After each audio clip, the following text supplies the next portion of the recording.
So I'm going to take a piece of tape. This is just plain ordinary tape. I didn't really want the I'm thinking of you. I just wanted the thinking of you. So I'm going to take that tape and put it right over top of the I'm so that it covers it right up. These stamps work great because there's just enough space in between the words that you're able to get it on there. And then we're going to ink it up. I think I'll ink this up with my greens, with my Pear Pizzazz.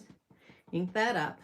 And then make sure that you take that tape off. So this is called omission stamping. So we're omitting a word on there, which makes it a little easier to, I'm going to put this down here actually, just to conserve a little bit of paper.